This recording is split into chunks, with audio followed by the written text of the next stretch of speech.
I'll start there. That's a great. I'm ill by mistake. Before I started that motherfucking State of the Culture job,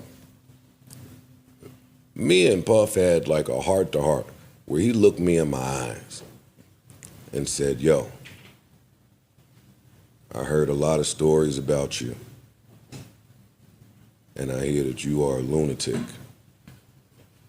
And here, we appreciate the creative part of being a lunatic. So if you want to create in that fashion, you can. All I'm telling you is don't throw anything and don't hit anybody, and you'll be fine.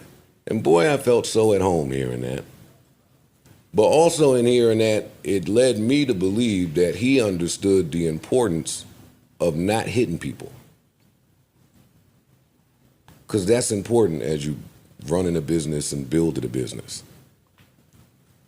We're starting with the news that CNN broke last week, where they obtained hotel footage of Puff violently, graphically stalking and attacking Cassie.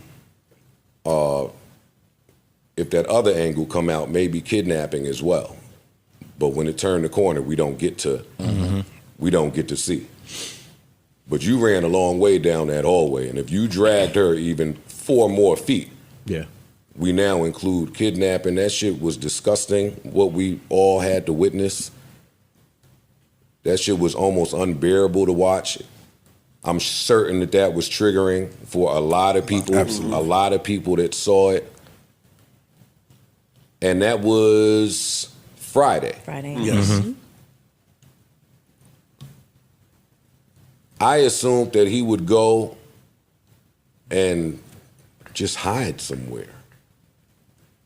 But why would you do that when you are just a glutton for attention? So he pops right back out. Talk about tone deaf. Talk about inability to read a room. Where are the fucking publicists? Where's anybody in this moment? But he pops back out with this half-hearted bullshit apology that was like, it's almost offensive. It was like a slap in the face, that apology. I didn't even watch it. I don't need to hear from him. I mean, I watched it because it was quick. It wasn't even, he didn't even try to put some sincerity into this thing. Friday, everybody here was in a good mood, good vibes. And it was our Friday weekend episode. We normally try to keep things, I prefer to try to keep things light for the weekend episodes. And that CNN Puff story broke as we were recording. Literally. And while we did touch on it, when I listened back, I didn't feel like enough time was devoted to just how much of a fucking lunatic that nigga looked like and what that means industry-wide for all parties involved. I think this broadcast is too big and comes with a great responsibility in matters like this. And I know that a lot of the music industry listens to this podcast. And I don't think this is the last of it, nor do I think that he is the only one. So at any point, we want to start having some uncomfortable conversations. Not only am I down for it, but I'm down to initiate it. Because this shit is a mess out here. And he looks like a fucking nut. He looks like a complete monster. Just a complete evil piece of shit. What I saw on that video, as horrific as it was, lends a lot of credence to anything horrific I've ever heard.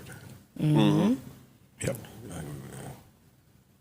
And that's the uncomfortable spot. Well, it's all uncomfortable, let me be clear.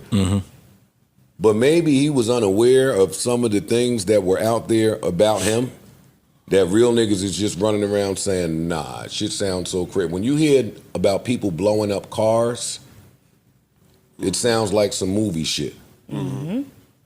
I need footage. I need something.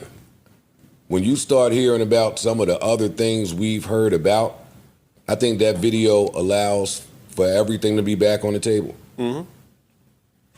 Anything that we've ever heard about Kim Porter, may she rest in peace, is back on the table. The rumors about Al B. Shore are back on the table.